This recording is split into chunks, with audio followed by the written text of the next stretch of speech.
What's cracking? Josie Garfunkle. Let's learn main menu cutscenes.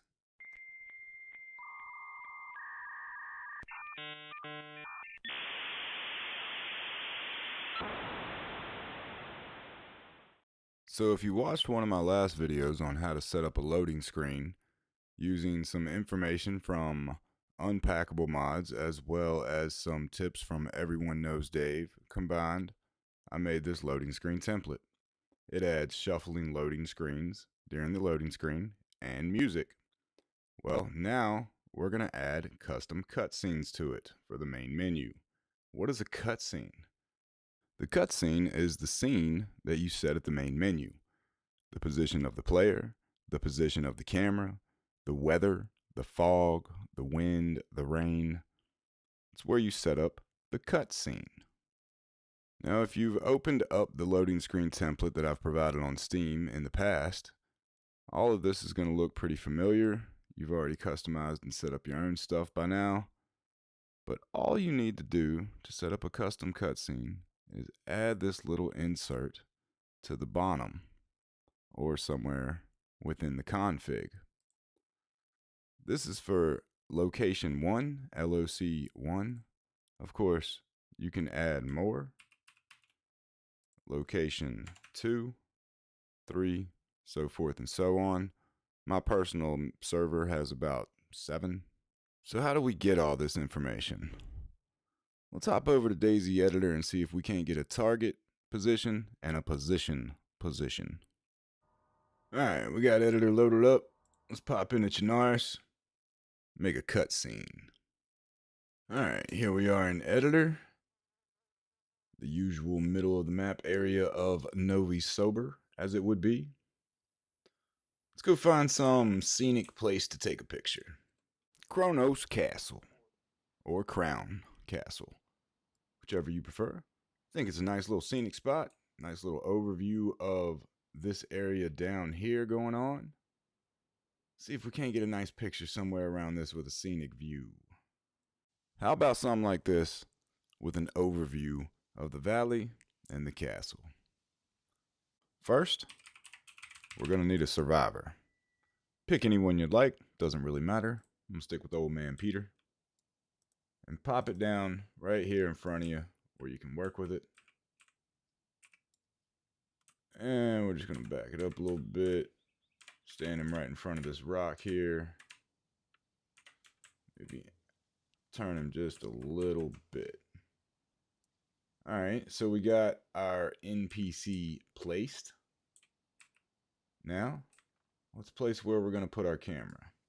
It's good to note that point A, Peter, and point B, where I'm about to place a gift box, look at each other and are like connected to each other, regardless of where you put them. So don't get caught up in the extra angles and numbers and all that. Like, don't worry about that. We simply need coordinates from this guy and coordinates from the box I'm about to place, and they're just going to look at each other regardless, based on the target's position and the camera's position. They'll look where you want them to look. So let's grab a gift box. Gift box large, just so it's a little bit bigger than a small. I'm gonna look straight down. I'm gonna put it right in front of me. Kind of bring it up to myself a little bit. And we're just gonna get inside of it. Just gonna get inside of it.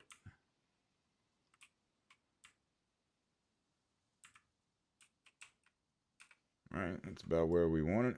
Kind of up a little bit. We'll see what happens with it.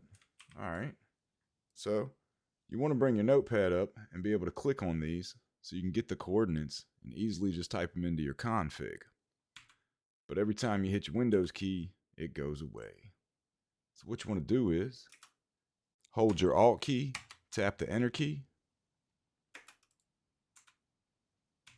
Now you should be able to pull up your menu with your Windows key, and it stays up. So let's pull up our config, make it a little smaller. Back to here real quick to get our target's position. All right, our NPC was our target. So all we need to do is come here, the X, the Z, and then the Y.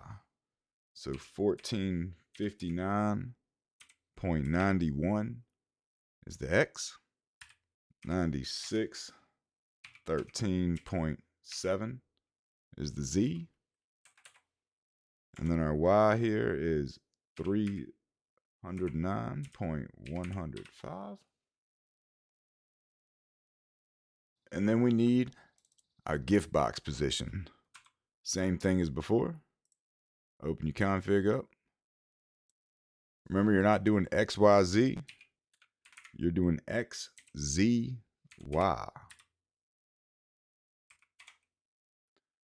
16.69. The Y-axis for the position, the camera, the gift box in this case, is not going to be the actual Y position for the map as Peter is. It's going to be the distance from the ground of wherever the target is. So about 0.8, maybe 1.0, and that's going to have you looking around eye level, maybe a little bit above. You could go a little bit higher if you wanted to, a little bit lower, depending on the angle you're looking for.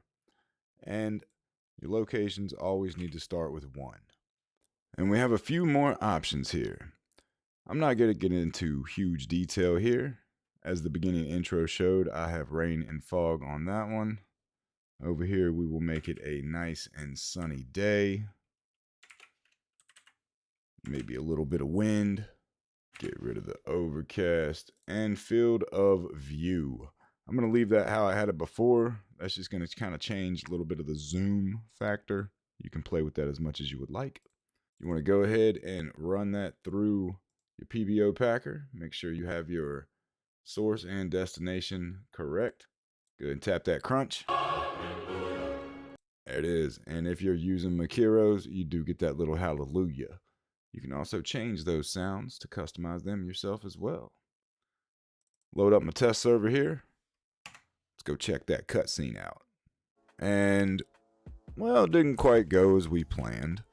It seems that the camera and the target have both fallen through the rock to the ground underneath and taken on position from there accordingly.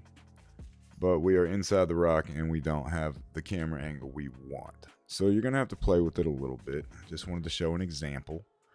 I'm going to upload this example just like this to the template. And you can change things and mess with it from there yourself. And here's a few that I made for my own server. A couple different positions. One in front of Green Mountain, tree at the church. There's a couple others. And once in a while, you will come across a vanilla one right here in front of this industrial area. And there's nothing I know to do about that to remove it, but it exists within the rotation. So be mindful of that. But there it is, main menu player cutscene. Pretty simple, small little snip addition. Hope this helps you customize your server. Hope you learn some shit. It's gonna be it for this one. I'm out.